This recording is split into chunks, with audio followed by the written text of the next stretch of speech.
Until the 1960s, pregnancy was detected by injecting a woman's urine into the dorsal lymph sac of a South African clawed frog.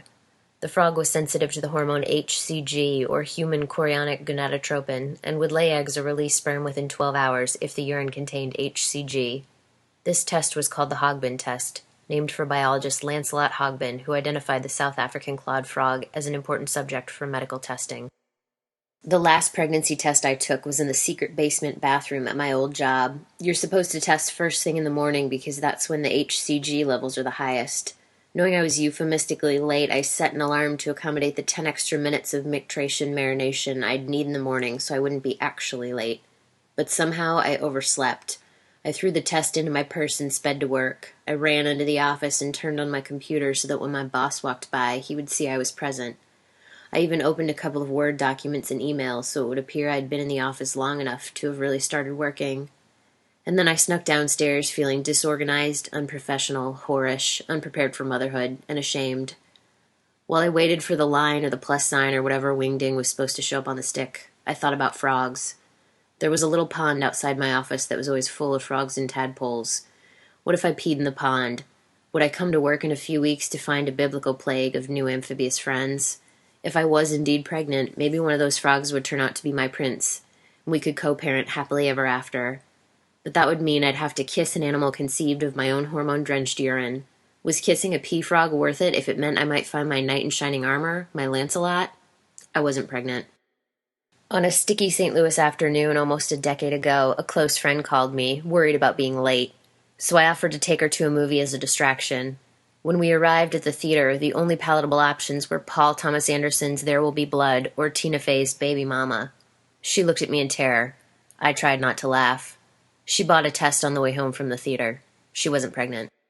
Last week, I flew back to St. Louis to be maid of honor in the wedding of two dirty gutter punks I've known for years, John and Jenna.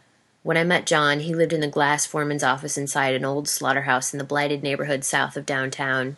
He and his then roommates converted the space into a venue for punk shows. He was in a band called Dick Cheney's Dick, and one of their shows was the first and only time I've ever been pressured to smoke crack. A decade later, that neighborhood is full of art galleries. He and Jenna own a house, have health insurance, and drive a Prius. One of the other would-be bridesmaids had to bow out because her due date was a week before the wedding. I think the last time I saw that girl, she was snorting coke off a toilet seat, and now she's somebody's mom. I visited a childhood friend while I was home for the wedding.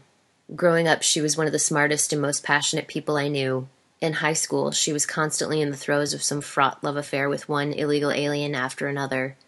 It turned out these relationships were based on projection, and after college she moved to Tucson to work for the rights of undocumented workers.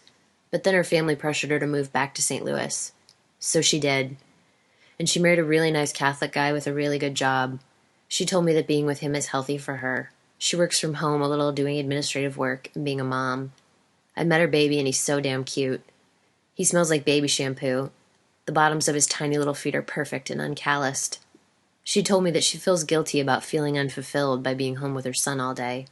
She knows she was a whole person before and that none of that went away, but she says motherhood is really confusing.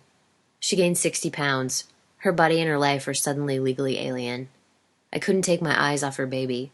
I wanted to squeeze him against my face and smell his wispy hair. I've never felt that before with a human baby, only kittens. After the Hogbin test became obsolete, hospitals released many of their research frogs into the wild. Recently, scientists discovered that the South African clawed frog carries a deadly fungal infection that is wiping out amphibian populations around the globe. It's been called the single biggest threat to vertebrate diversity in the world. I worry that if all the frogs in the world die, I'll never become a mother. But I guess I'd be kind of okay with that.